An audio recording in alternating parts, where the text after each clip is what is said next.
Welcome to our interview series on technology impact assessment, otherwise known as TIA.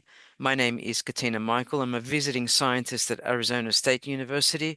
I'm also a fellow of the Social Cyber Institute in Australia, and this interview is part of the Australia-India Joint Impact Assessment of Critical Technologies for Peace and Stability project, funded by the Department of Foreign Affairs and Trade with the support of India, of course, that's been ongoing since November 2024.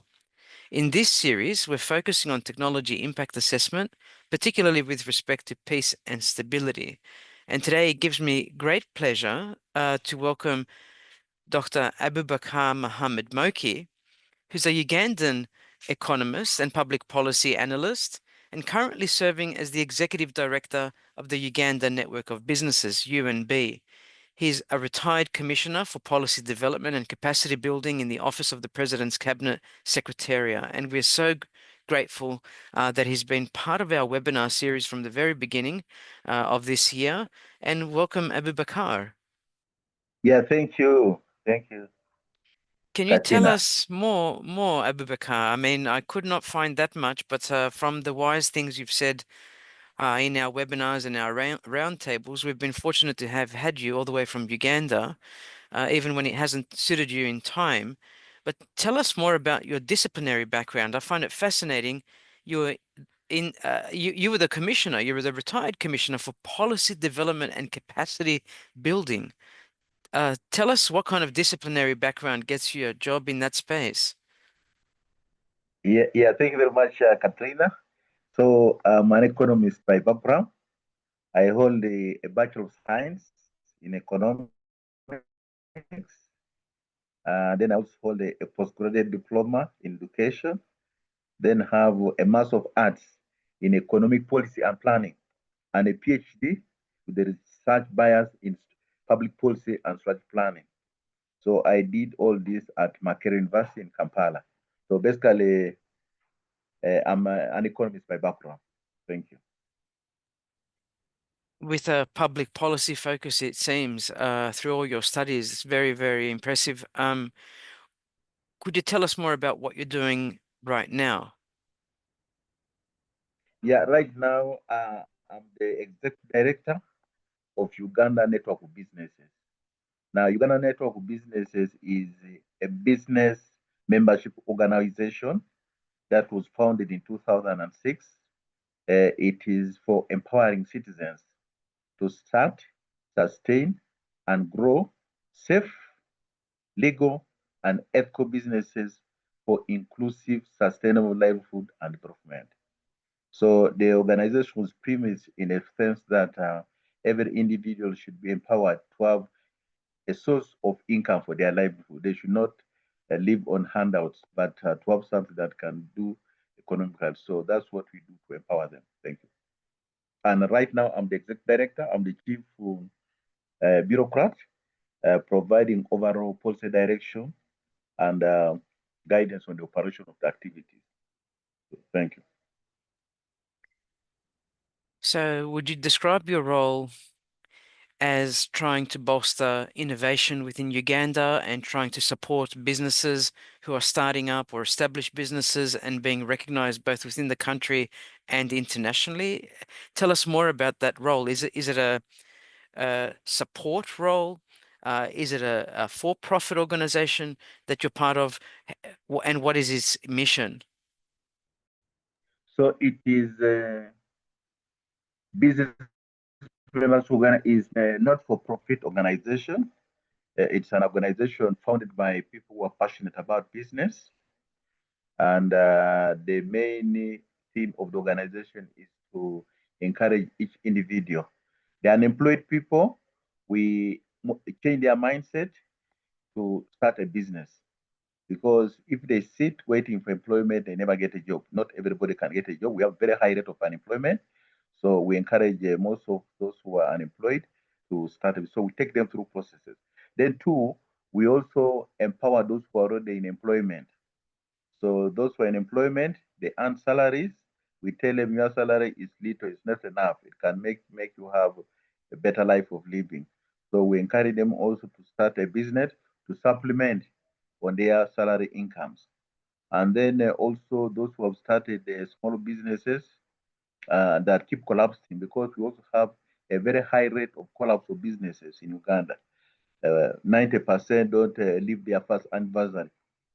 So those ones also, we support them to see to it that their business can sustain and grow so that they can have sustainable income and also employ others who may not be able to start a business.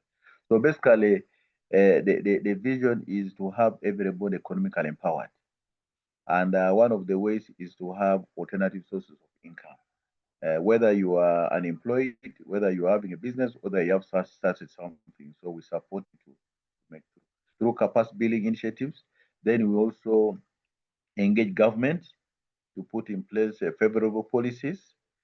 Based on my experience of working in government, I know the policy processes, how to put the favorable policy and legal frameworks, and also to ensure that the policies that are put in place do not negatively impact on the businesses. And that's how the technology impact assessment also comes in place. Make sure that even the technologies that government put in place, they don't negatively impact on businesses, among others. Thank you. Uh, I think that's a really important function, especially in countries that are newly industrialized or developing.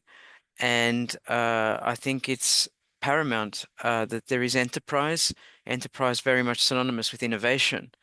And this whole talk and interview we are having today is really about technology impact assessment. And as I tell my MBA students all the time, without innovation, your business in this world anyway, based on the current economics and based on the current ways of doing business, without innovation, you can't survive for too long.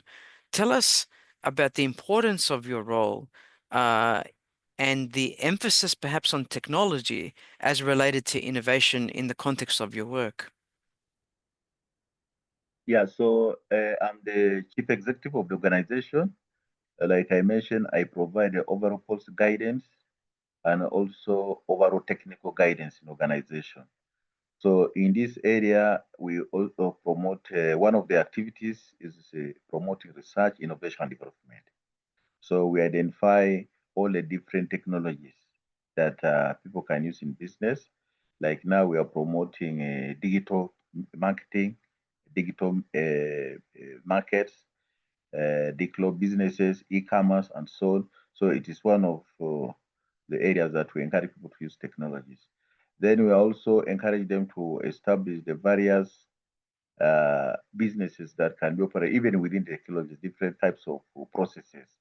For example, in agriculture, we are also promoting e-agriculture, how we can use various technologies in agriculture, using drones for irrigation, for spraying crops where applicable, and then also how we can have physical markets, not necessarily having people to, I mean, digital markets, not necessarily having people sell their commodities in one physical place. So these are the examples of use of technology in our work. So it's something that it's new because most people are literally technology literate, because most of them are also of low education level, but still we bring them on speed. So we do a lot of research, innovation, and development within the organization.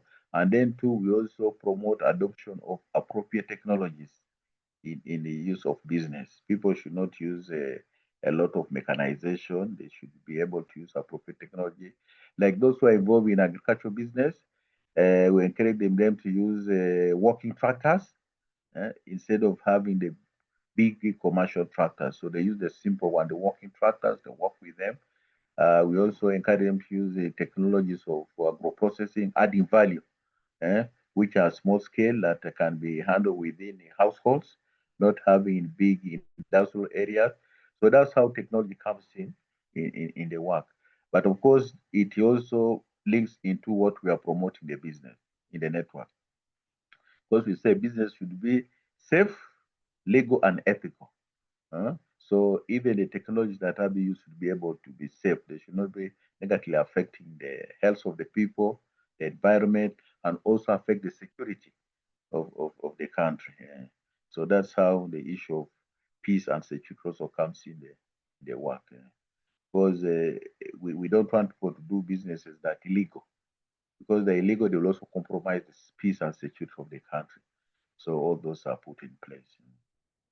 And that is mostly actually in the porous borders, and also not being in conflict with neighboring countries. So whenever they're doing peace, should not be because the neighboring countries also provide markets for our businesses. Like we have South Sudan, we have DRC Congo, we have Kenya, Rwanda, Burundi. All these are neighboring countries, so there should be peace with them. So the technologies that we use in a business should also not bring conflict with neighboring countries.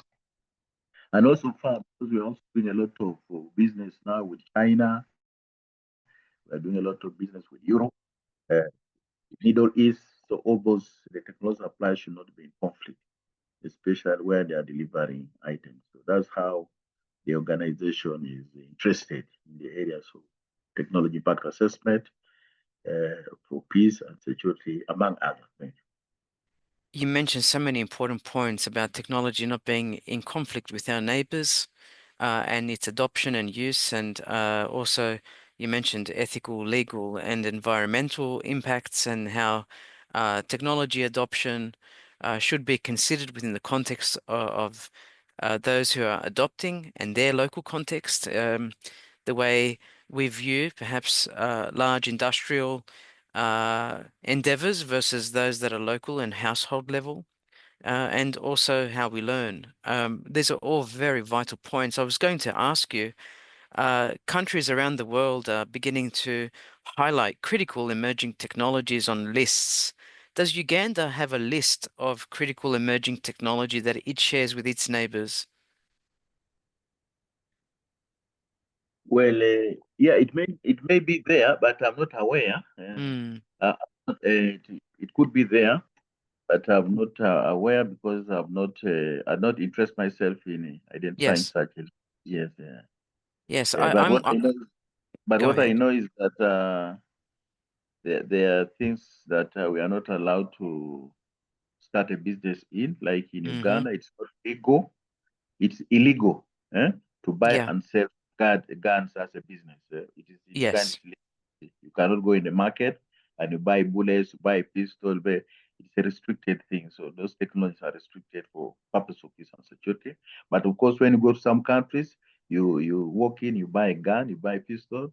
In Uganda, it is still restricted. It's not allowed. Yes. And Yes. then Yes. then also there are technologies like if you want equipment to crush rocks for a given purpose, those are also restricted. Yeah? They are Mm-hmm. restricted. So there's a list somewhere, but I have not landed into it, and Yes. I Yes. don't Yes. have That's answer. okay. Yes. Uh, I think that's fascinating. Tell me about the adoption of artificial intelligence within Uganda. Can you share anything from your experience working with businesses? Yeah, the artificial intelligence is being applied a lot now in businesses. They're used for monitoring security of premises and also workers using artificial intelligence. It's also been used in some production lines. Things have been automated. And then we have also put it into the uh, vehicle industries. So they are trying to automate most of the processes. So it's being applied, but still at a low level. And then also in government, we are working before. They're promoting a digital government, e-government. Most of the processes are now automated. If you want to apply for a passport, everything's done online. You Mm-hmm. don't need to do physical things. So there's some level. So in business, we're also doing that. We are promoting it, digitalization. Most people are now working at home. They do carry out their business online. They You don't need to go physically to place to market to buy. You order things online, and someone delivers at your doorsteps. So it's picking up, but at a low level because of a number of challenges. One being a low level of awareness about these technologies. People Hmm. don't know about them and how to use them. And then two, they also have limited knowledge on where to get them. That's also a very big problem. As you know, most of the technologies cannot be produced or manufactured in the country, so we have to import. And at times people don't have the resources to import. They're still at the initial stages of starting and sustaining their businesses. So that's how it is. So, but you got a network of businesses taking it as a key because it's one of the ways of reducing the cost of doing business. We also aim at making sure that people do business at lower cost. And one of the ways is to have digital business, the use of AI in business. I find this all fascinating. I also think the network would be able to share learnings from the adoption of free tools that are open source, perhaps, and attempt to share these benefits with other people in the network, other entities, and working together, we learn faster. With I think by talking to others and learning about newer processes that are available and beneficial to small to medium business owners and so forth. But coming back to the essence now in the realm of technology impact assessment, how does it relate to past work you have done and also the current work? If we talk about technology impact assessment, Doctor, w- what are the main relationships from your economics background and also from work you've done in the past and currently? Yeah, so in the past, I was spearheading regulatory impact assessment in government. So this regulatory impact assessment was introduced in the early 2000 out of the ease of doing business studies of the World Bank. So the Mm-hmm. World Bank established that government was introducing policies, uh, fees, taxes, licenses, which were negatively affecting the businesses, Mm-hmm. uh, economy, and also security of the country. So it was recommended that all proposed policies and what should be subject to regulatory impact assessment. Now, regulatory impact assessment actually is having a component of technology impact assessment because the way regulatory impact assessment was done was that you also assess the likely impact, negative impacts of any other items that you apply to use in including technology. So when I came across this technology impact assessment, I found it relevant to that what we're doing. And right now, Uganda Network of Businesses is promoting use of regulatory impact assessment in the private sector because before I was promoting it within government. Mm-hmm. And now we are combining technology and impact assessment. Then also in Uganda, some stakeholders, when I was still in government, had introduced what they call health technology impact assessment. Health technology impact assessment, seeing how technologies negatively affect operations in the health sector. There's the kind of things that. So now in the Uganda network of businesses, I'm spearheading one regulatory impact assessment to see to it that whatever government puts in place does not negatively affect businesses, including the securities that bring to that. And now we are adding on the technology impact assessment, specifically to look at how the various technologies can also contribute positive or negative on businesses and security and peace around in business operation. And then there's the other one of health technology impact assessment. So, and they're all related because they all look at identifying given a technological process or policy interventions, looking options around it and how they negatively affect given that including the peace and security of the country. But because the business also we operate within a peaceful environment. Yeah. So that's how the relation comes in. So basically, in my head now, I have three things. I have issue regulatory impact assessment, I use technology impact assessment, and then health technology impact assessment. Yeah. It's three layers there that you share with us, and I have asked this question of others, whether there are different forms of impact assessments, and of course there are a plethora of impact assessment types, but understanding the subtle relationships between each, you mentioned to us regulatory impact assessment, technological, and health just now, and they must be somehow related in terms of their outcomes. Um, are they done from different viewpoints, Doctor, or they are for different vertical parts of the problem? Could you describe a bit more the function of each? Well, they look at sector specific, but Hmm. when you look at the outcomes the same because one outcome is to inform decision making. eh? Inform decision making, whether you should continue with the option, whether you should improve it, or actually one is whether you should introduce it. Like in technology impact assessment, whether you should introduce a technology. Then whether you should introduce a policy, whether you should introduce health intervention. Then two, that's at the initial stage. Then at the operation stage, whether you should terminate it, whether you should improve it, whether you should continue with it. Then at the end stage, whether you should, whether it has worked or it's not. Because in the operations in Uganda, this regulatory impact assessment, technology impact assessment, or health technology impact assessment can be done at three levels. The three. One, it can be done at the beginning before you introduce a policy, before you introduce a technology, or before you introduce a health intervention.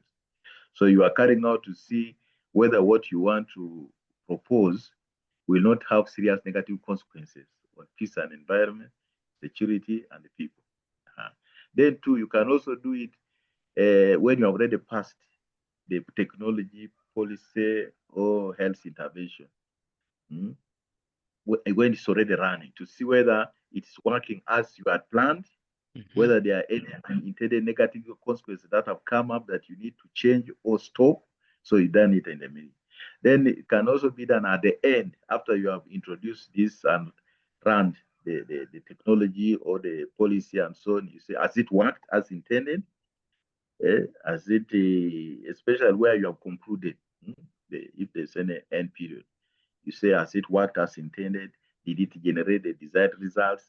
I say, so all that, so we know that you can that be done at three levels: before introduction, during when you have already introduced, and the end when you have already completed, and it helps. But all that is one to inform decision making, whether there's any decision to be taken, and then two also to influence any advocacy. Advocacy influencing whether to influence to start, to influence to continue stock, to continue whether to introduce or to scale up. So those are Hmm. the kind of things that are, yes.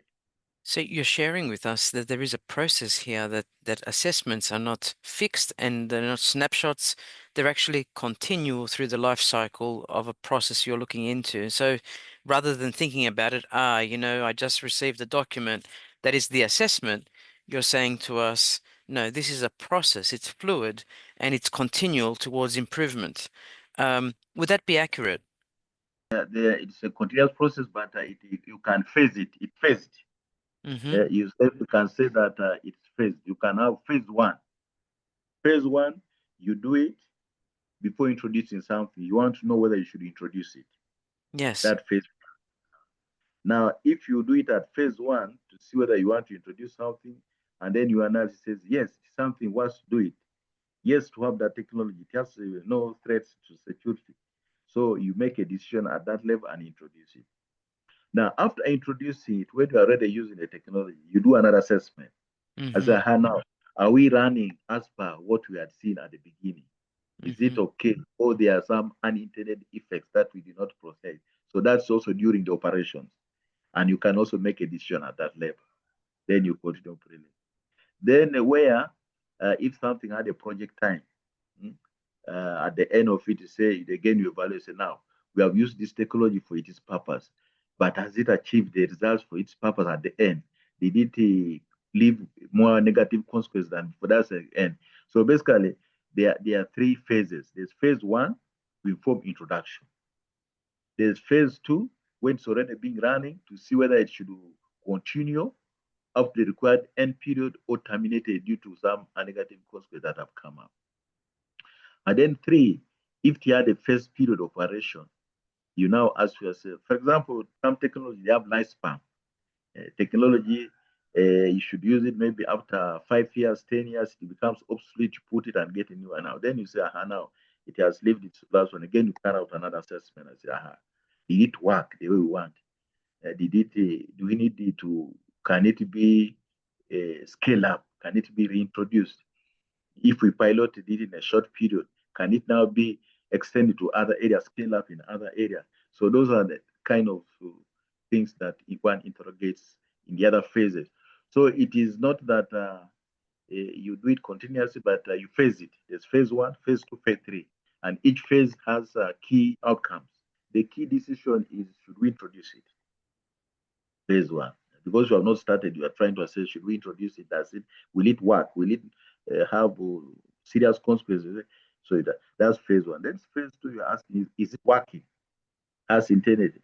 Or it has Mhm. deviated from the plan? Or is it having more negative impact than we had anticipated? So during the working.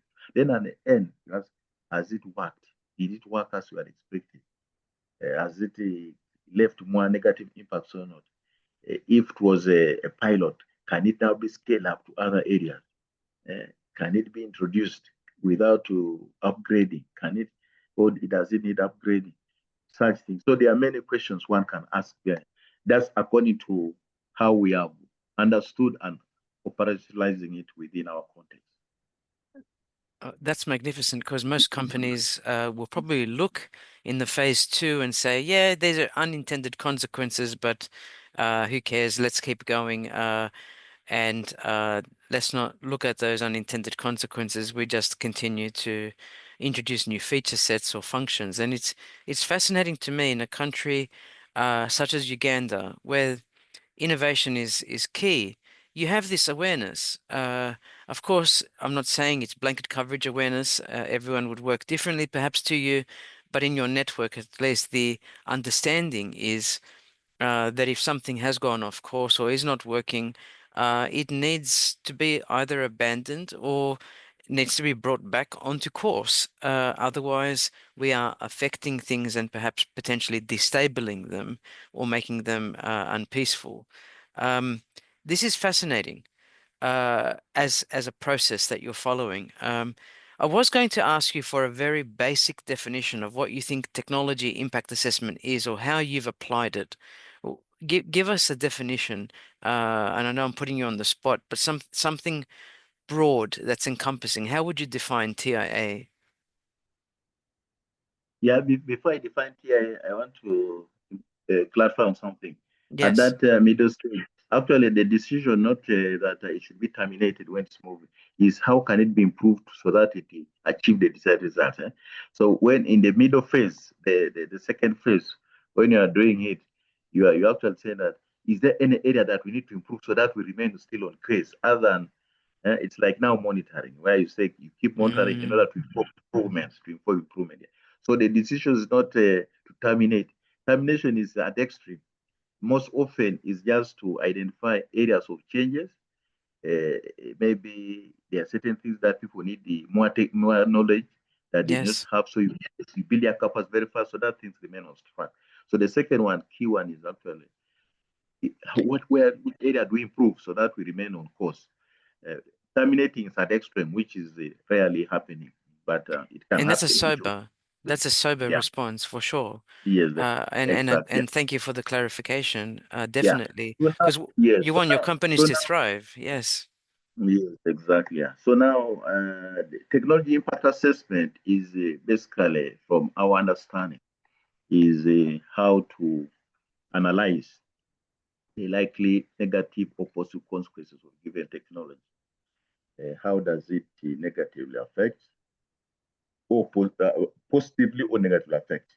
So you Hmm. identify the positive impacts and their distribution and negative impacts and their distribution on a given subject matter at hand. In this case, could be how it can negatively affect on the security of the country, security environment of the operating businesses, and also the people and the environment.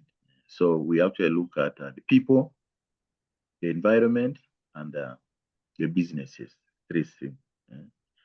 So technology impact assessment is a analysis that identifies the positive and negative consequences and their distribution on the peace and security of the country, then both environment of operating the business themselves, and the people. It's also important to look at it in the people. So that's how we conceptualize it. Yeah. Thank you. In terms of methodology, when we look at technology impact assessment, what kinds of methods of data collection are you using in order to find out things about the technologies you're investigating? What kinds of criteria or questions do you ask? Actually, right now, we are riding on the regulatory impact assessment tools because in Uganda, we have already well-established regulatory impact assessment tool. It Mm-hmm. has steps that we follow. It's the same steps that we follow because we find there are similarities. So one is we emphasize on a participatory process. What we do is we identify key stakeholders. And these stakeholders are brought on board. We do what we call stakeholder mapping. The first thing we do is to do stakeholder mapping. We identify all the relevant key stakeholders, and then the lead institution mobilizes them to a place like a workshop. For us, we do it in a workshop setting. Now, when these experts are put in place, then they go through the processes in a workshop environment. Mm-hmm. So one, we start by understanding the subject matter at hand. If you say technology, say which technologies are we talking about so that we know the scope of those technologies. Then after that, we go to step two. We identify what are the issues Mm-hmm. in that around that technology. Then three, we ask ourselves what are the root causes of those technologies. And then four, we look at what are the negative effects of the issues of those technologies. So there we use the problem tree tool, problem tree, and then we use the Japanese tool, which is the 5 whys, asking why, to Mm. establish here. So after that, after step 1 to 4 of the problem tree, then we go to step 5, where now we formulate the problem statement. So the problem statement, we use the problem tree to come up with the problem statement. Then after that, we go to the next step. We determine the purpose statement using the issues. Then after that, we determine the outcome statement using the negative effects. Now from issues and that, we're now using the solution tree. Then after that, we come up with the strategic objectives and actions, where we also use the solution tree, the main causes, and the sub-cause are changed strategic objectives and actions. Then after that, we identify the options, option selection. Then after option selection, I will go to option analysis. Now in option analysis, we are using 6 parameters to analyze the analysis, technology impact assessment, regulatory impact assessment. So we use 6. One, we look at the benefits of Mm-hmm. the technologies options we have identified. We look at the costs. Then we look at the positive impacts and their distribution. We look at the negative impact and their distribution. We look at the ease of enforcement or implementation analysis of each option. And then we use ease of monitoring about the 6 parameters. We use 6 parameters in order to minimize bias. Then after that, we make a conclusion from our analysis. Then we make recommendation. Then we write a report. So those are the steps, and we follow them in that logical order. All that in the order. But all that must be done in the participatory manner. People use their technical expertise, and then where there are materials to refer to, they also refer to them, the materials at that process. So then after that, but in some cases, we also do external textual consultation before coming to this process to get. But where stakeholders are already generated, the stakeholders can consult their consequences and come. So we do that. So we find we sit somewhere for 1 week. We run. If we don't finish, we get another break, then continue another week. So there are regulatory impact assessments that we have done in 3 weeks, others 4 weeks, 5 weeks, in a phased manner. Phased manner. But the methodology is the same.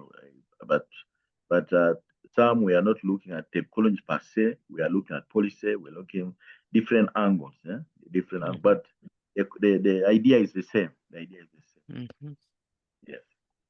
I like this. You began by telling us about the stakeholder mapping exercise, which is renowned. You know, we encourage people in information systems to do these things. But in the case of technology impact assessments, give us an example, Doctor. What kinds of stakeholders may be uh, identified in a project, and give us maybe, you mentioned agriculture at the beginning of this discussion. You mentioned the use of drones and other technologies, but who might the main stakeholders be? Could you categorize them for us, and could you give us an example perhaps where you've applied this in the week-long workshopping sessions where you've invited people to come and work with you? Yeah. One, we identify the private sector involved, people who are involved, people who are using that technology in the private sector. Then two, we involve representative of the civil society organizations that do advocacy around that area. Three, we also introduce the government officials. Now, in government officials, most often we look at central government and local government because we have the central government and local government. In most cases, we use the technical people at that level.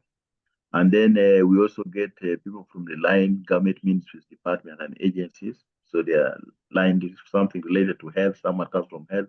Someone's related to security. Someone's got from office of the in charge of security, police, execution. And then we also have academia and research institutions. They are also represented.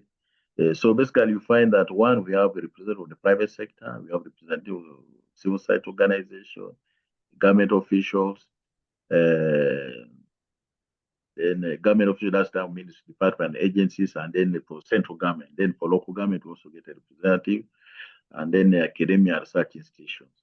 So basically, they always rotate around that, around that. Tell me about participation by consumers and citizens.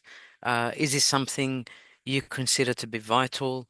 Is this something that will evolve? Or do you think at the moment technology impact assessments, citizens are more the audience of a TIA rather than participating in a TIA? Actually, the participation season is usually by representative of the citizens. And these representatives are always through civil society organization. So you find a civil society organization that represents consumers. Consumer, if Yes. something is so you find it's a consumer civil society organization, Mm-hmm. a consumer protection association, for example. So you get Yes.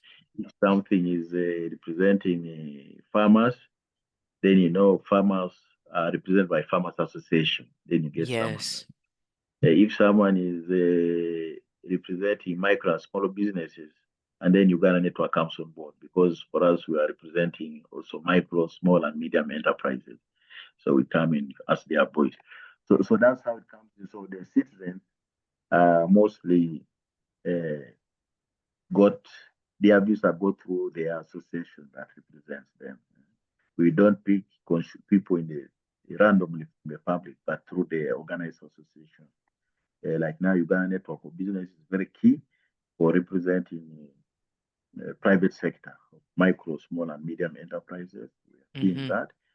So anything that in that area we should be part of any institution that we then we're able to come on board. Like yesterday, we had another engagement where we're looking at antimicrobial resistance. There's a lot of antimicrobial resistance, and they are trying to see which type of technologies can be adopted. And I represented Uganda Network in that engagement because we say that the smaller businesses also contribute to antimicrobial resistance because they are the ones who deal in businesses selling drugs to people underdosing and also making wrong prescription, at times making over prescription. And then there are also businesses that are involved in poultry and they give antibiotics to poultry, and that goes to the bodies of people and bring antibiotics. So you say, yes, you are a key person. You represent the voices of the business people in agriculture, in poultry, in agriculture and agriculture area. So you need to come in. And so that's how it works. So the associations that bringing the voices of the people. Can you comment on the power interest grid? Some entities are very powerful. They may have a dominant voice. Even when we do have non-government organizations present or not-for-profit from the third sector, for example, or even social associations representing consumers or citizens. How can a process of TIA bring people together on a more equal footing, independent of the entity type, to listen to one another and share? Do you find this is happening? That people are open to sharing, they listen to perspectives? Is there something that you do that encourages this practice?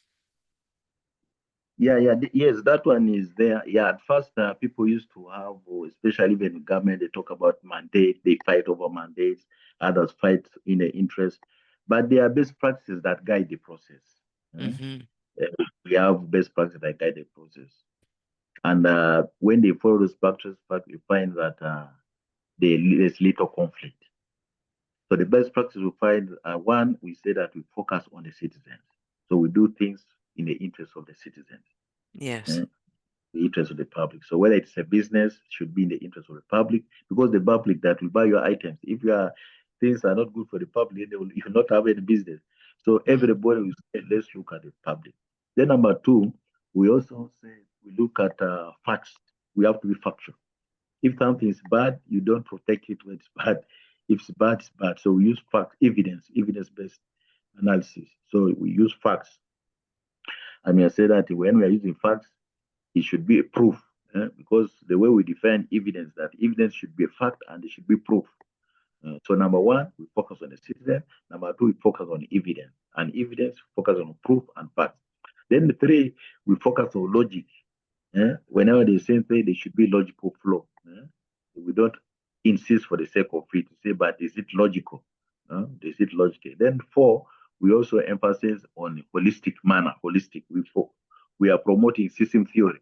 We say we should look at things in a holistic manner. Don't look at just a small cocoon. So we look at things in a holistic manner. And then four, we also next we also emphasizing on analyzing all the available options. Say we must look at all options. Don't insist we must compare options. And then three, next one, we also look at benefits and costs of each. So wherever you bring an option, it's also considered. So we encourage everybody to bring their views as different options, and we look at the pros and cons of each. And then next, we also emphasize on being simple, clear, and practical. That no use of jargons, put simple like that Mm-hmm. everybody understands. And then another best factor to emphasize is that we must communicate. We document everything, and we say, let's document it in such that whoever looks at it gets the same message. So we write everything that we discuss. Mm. And then after that, we also ask ourselves, can it be implemented or enforced? We look at that thing. Then another one we look at is, can it be monitored and evaluated to see whether there's change? So we have best practices that we have aligned, and we go through those best practices. Actually, before we start in this workshop setting, we go through two things. Number one, we go through the best practice. We list them and make sure that everybody understands them. Mm-hmm. We actually try. We are going for number one, we look at the citizens. Number two, we based on evidence. Number three, we have to be logical. Number four, we must be holistic. Number five, we must be simple, clear, and practical. Fifth, we must communicate. We must look at all options. Every option should be considered. We must look at the pros and cons of each. We must also be consultative in the process. We must assess the credibility of this thing, assessment. So those are great. Then after going through those best practices, we also go through the steps.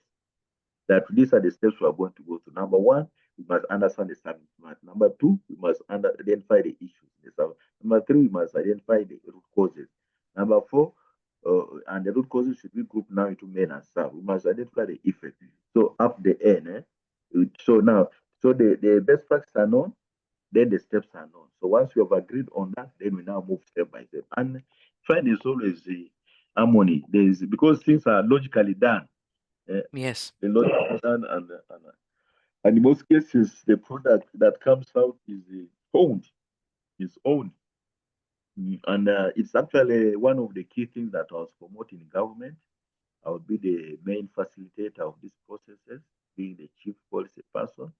And it's what I'm continuing to do, like that I'm also promoting in the private sector. See to it that we end up having evidence-based advocacy and also evidence-based awareness creation, the things that are informed, not just demonstration, carrying play cards. We are not for that. We are doing things in a more logical manner. I find it interesting you mention a systems thinking approach as opposed to perhaps design thinking or entrepreneurial thinking or other types of thinking. You also talk about these established best practices and standards, or we could consider them as standards, at least best practice. Do you look in particular for best practice guidelines? Where, Doctor, uh, where was this training provided to you and the group at large? And is it standards based? Do you look at ISO standards or country specific standards to follow these best practices for engagement in technology impact assessment? I'm curious. Actually, like I mentioned in the beginning, is that the key thing that started my camp was regulatory impact assessment. Mm-hmm. And this regulatory impact assessment was introduced by World Bank. Mm-hmm. The World Bank, I don't know whether they still do it, but in the early 2000s, they were carrying out ease of doing business studies. Now, in the ease of doing business studies, they were ranking countries according to the ease of starting a business countries. So at that time, the Uganda was ranked, I think, 130 countries, 130 out of either 150 something countries. So it was a bad ranking. Then they recommended that they should do countries should do regulatory impact assessment. Mm-hmm. So, and there was a big project in Uganda under the Ministry of Finance, Planning and Economic Development then in 2000. So I joined government in 2002 as a principal post analyst. By then, I was posted to Ministry of Water, Lands and Environment. So that's where I was trained. So I was trained under Ministry of Water, Lands and Environment about regulatory impact assessment, not technology impact assessment. By then, we call it regulatory impact assessment. Then, when the project ended, it was sent to Ministry of Trade, that program of regulatory impact assessment. Then it collapsed there. Now, Yeah. in 2013, when a department of policy development and capacity was started in Cabinet Secretariat Office of the President, I was appointed as the first commissioner, first head of department to establish that department. So I went there in 2013 and then I established that department. When I established that department, I remembered about the directive that we had done earlier, and it was not in government by then. People had failed to. So I introduced it. So I introduced it in a cabinet secretary of the president. And my department was key because one of the functions of my department was to clear all documents that go to cabinet. So I put in one requirement that for any document to go through, my department to be clear to go to cabinet should also have regulatory impact assessment. And my department being in charge of capacity building, I was head of capacity building also in government. So it gave me opportunity to train people based on experience that I got earlier. So I also did a lot of reading, and unfortunately, there were guidelines that were in place. So I read the guidelines, then kept improving. And in my sessions, I also emphasize on four things. One is to document all the proceedings. So whatever view people give, we document them. So we say we need to keep record of our discussions. And then number two, we also say that we should aim at having continuous improvement of our reports. So every time we say we must come up with a better report. And then three, we also say we must also build capacity of all stakeholders. So actually, before we start, I also first take through the stakeholders who have been mobilized for a given assignment, take them through so that they also have the capacity, especially of the best practices. We call them best practices. Those best practices and the steps. Then we go through that. So those key. Actually, I'll talk about the background, how it started, and then the best practices, and then the steps for every session before we start. Then for getting feedback for improvement. So I could tell them that you people, we are going through this experiment, but I want to ask to achieve four things. One, we must document our work. Two, we must aim at coming up with a better product than before. Three, we must also build capacity. Four, you must give feedback. That's why I find out every day we get what are the key lessons learned, what are the key takeaways. Now, based on that, I could keep improving on the tool, and so that's what. So I was trained. So it was when it was introduced. There are some two consultants was brought. There was a lady from Australia. She was called Fiona, someone, and then there was a gentleman from was a Canadian, Malcolm Tolman. So there were two who trained us, and we kept in touch. Like now, I'm still in touch with the gentleman. He had also settled Uganda for some time, but recently went back to Canada. He's the one who brought this regulatory impact assessment. Uh, but Fiona, I'm not in touch with her a lot these days. But the other gentleman, we are still in touch. So we keep exchanging ideas. Then we expanded, and so that's how it works. And now we have also have integrated in my mind the issue of health technology access because I participate in that. And then but I find the methodology the same, solely that they are looking at a specific angle. That the other one is more broader. And me, I see them all aiming at the same thing. One, to inform decision making, and two, to see whether the technology or in health or whatever is possibly interacting and so on. Yeah. So that's how it moves. I think it's highly collaborative, and it's probably going to feed into the last question I have for you, which is how might you conduct these kinds of processes, technology impact assessments, for example, with others? If we think about bilateral or multilateral TIA, how might that work? How might you conduct something like this, say, between Uganda and another neighboring country? Do you think you can do technology impact assessments together with others, and how might that look? Yeah, I think the same best practice or principles and steps can still work. The most important thing again is to identify the right stakeholders, and then agreeing on because in this case we could still again agree on like stakeholders. Who are the stakeholders? Actually, before I joined also the president, I also worked in the Ministry of East African Community Affairs, where we looked at regional cooperation and integration among the East African states. So at that time, we were looking at what interests are there that of regional nature. So in this case, if you are to do regulatory impact assessment across states, then the first thing you say that if you are talking about one thing is for the citizen, then we need to identify what are those regional interests that we need to capture. So you first identify each country identifies interest. They are because they are sovereign states, and then you say which of those interests you can solve within the country, and which of those that require regional collaboration. Then based once those ones are done, then there will be no problem because we'll be looking at things that, for example, if we are to say we are addressing security issues, we say now what are security that of cross-border nature? Uh-huh. Then based on that, then we can now start identify what technologies would you need for the nature, how do we, and then you go through the same processes. So it is okay, and it can be done at different levels. You can look at things which are Uganda based, which are East African Community based, which things which are African Union based, and which Hmm. are things which are the whole based. And then also even you can look at even bilateral. If it's like now we are looking at India and Australia, it can also be mm, bilateral. So it's possible. The key thing is now to understand step number one, and that's why we put it to be step number one. Interest of the citizens. So which citizens are we talking about? Are we still talk about national interest or bilateral interest or regional interest or continental interest or multilateral interest? So if that was very clear in step one, then the rest will flow without any conflict. Without any conflict. And if one tries to run through the steps without first agreeing on step one, then that's where the problem is. And indeed, in the assessments that I've carried out, you find that step number one is key. And there's one where we took almost 1 week just to agree on step number one. eh, Mm-hmm. understand what's the subject matter in the interest of the citizens for that. So once it is agreed, then the last floor.